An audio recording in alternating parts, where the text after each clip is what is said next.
Welcome to the Sacred Fame Podcast. My name is Kasia Rachfall. I'm your host.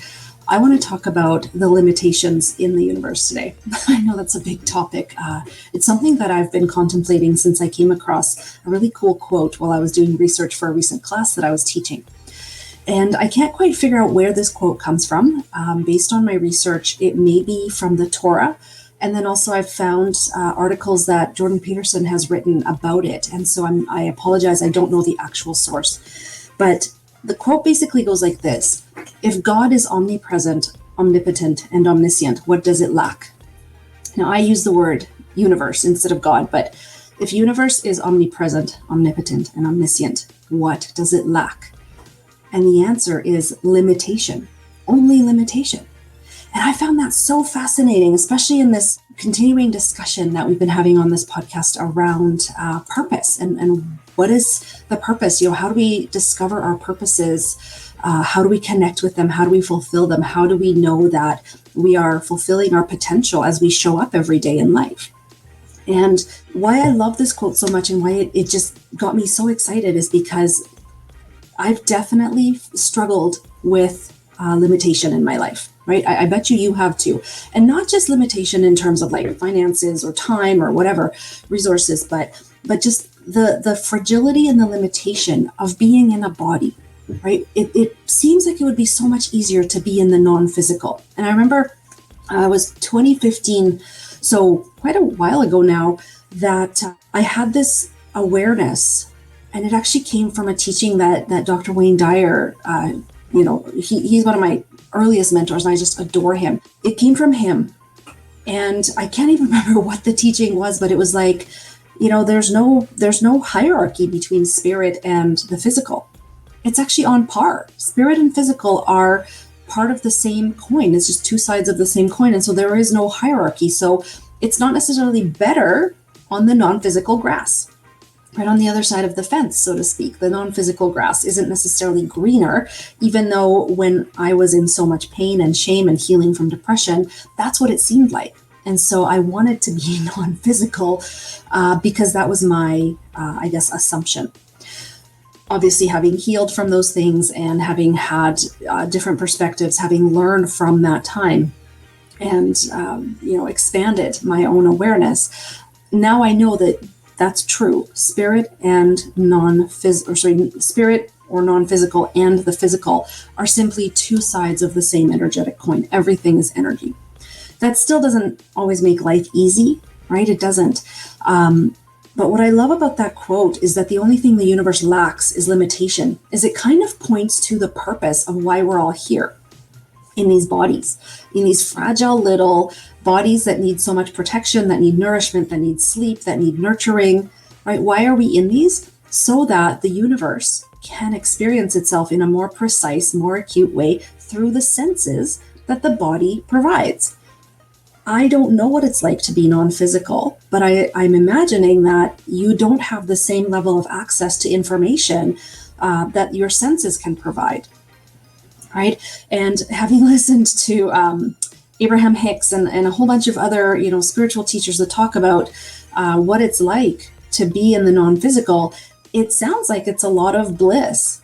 And if you're in total bliss all the time, how do you know what it's like to be in non-bliss? And that's where the body comes in. That's where limiting yourself, as the universe, limiting yourself into a single body. And I think that's really fascinating. When you think about it that way, does that expand your perspective of why you're alive? It doesn't necessarily explain exactly what your life purposes are, right? Specifically. And even if you end up playing with systems like numerology or astrology or human design or any of the profiling systems that are out there or ways of tapping into why you're here specifically, right? Any of those systems will only ever give you clues. You will never get the specific information in terms of a paragraph or a sentence. You are here because, or you are here to pursue X, Y, Z.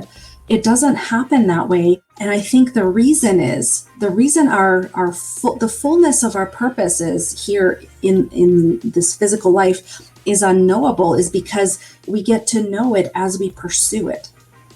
we get to unlimit ourselves or delimit. I don't know what the word would be like. We get to grow and expand and move through and beyond the limitations that we perceive while we're alive by the showing up every day for whatever it is we think we're here to do or be. Mostly be. The doing comes out of the being. And we become limitless through limitation. And it's such a big oxymoron. It's such a big, interesting way of looking at it. And it's just so fascinating that all that is would limit itself into you, into me, into our families, our friends, all of humanity, the animals that exist, the rocks, the plants, but it would limit itself in order to experience what it's like to have that experience. And perhaps there's nothing more to that. Perhaps that simply is. That's the meaning of life. I don't know. I just found that so fascinating. And I would love to know what you think. Have you ever heard that quote before? And have you ever contemplated it? And now having heard it, if this is your first time, does it change your perspective about why you're here? Does it give you, more, permission or more lightness around simply pursuing what it is you want to pursue without even knowing all the details of why you're here?